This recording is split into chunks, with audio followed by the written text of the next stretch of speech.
You know, when we first came here, and they told us, yeah, you guys, it's going to be 3 or 4 of you living and working with an Iraqi company, there was definitely, you look at that situation, and it's kind of hard to imagine doing that.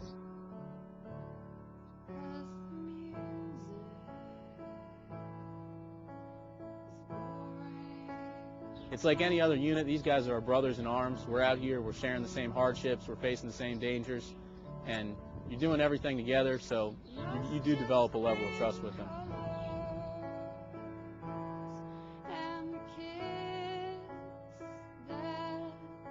We're really close. It's a lot different than any other unit you'd be in.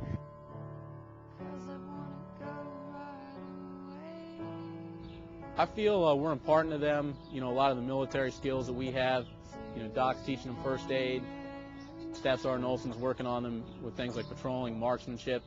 I'm talking to the platoon commanders and the company commanders, trying to get them in that mindset where they're going to be able to lead a platoon or company, you know, make decisions, manage their NCOs, and make things happen the way they're supposed to be happening.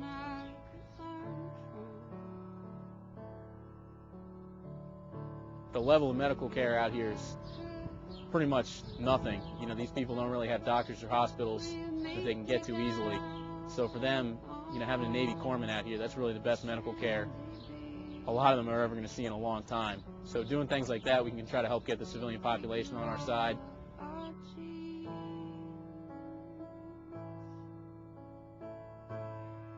Two rockets that were launched from the west aimed at our compound, and luckily they missed, but unfortunately they landed in the surrounding neighborhood, and there were a couple of families that were sitting outside and landed right in their backyard.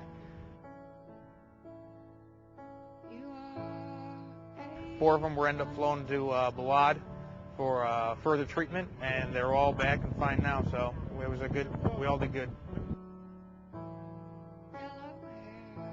Of them, I'm the only doctor that they've seen probably, you know, in their whole life.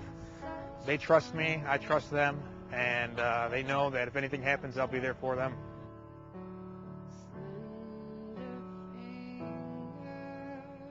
It's definitely safer now than it was when we started. You know, there's a lot of things going on here. Out to the west there, there's a school that just opened up a couple months ago. When we first got here, the area was so unsafe that the people, they didn't feel safe sending their kids to school. Now they do, so that's definitely a measure of improvement. The local population is a little more friendly towards U.S. forces now. They come up and volunteer information, tell us things that can help us fight the insurgents. So progress is coming slowly, but there's definitely been measurable, observable progress during the time we've been here.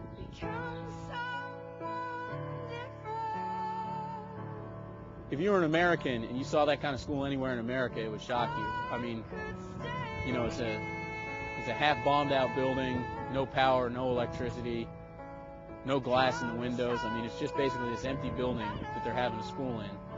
And to us, you know, we're kind of shocked to see that. But to the people who live out here, I mean, that's the best and the only school for, you know, 20 kilometers around in any direction. And that represents, you know, the people in this area having the ability to send their children there and try to, you know, put them on the road to a better future. You know, give them something, some kind of opportunity other than, you know, being unemployed or being a shepherd or whatever. So it's something that means a lot to the community.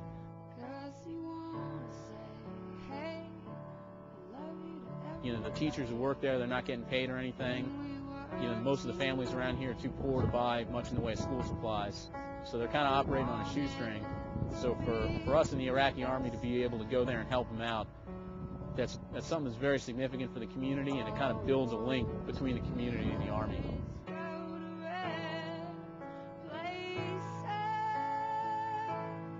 You really got to look at it in the very long term. You know, day to day, sometimes you might not see a whole lot of change.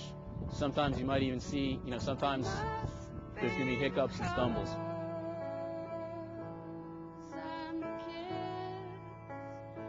Really, the most important thing is the troops, the soldiers, they're brave and they're tough.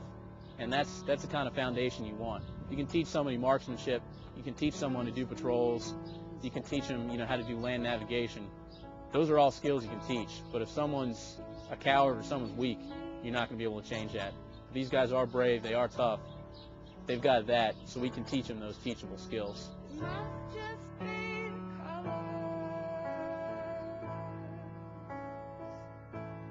What you really got to do is you got to take the long view, and you got to say, hey, all things considered, in general, are we doing better now than we were doing a month ago? And right now, the answer is yes.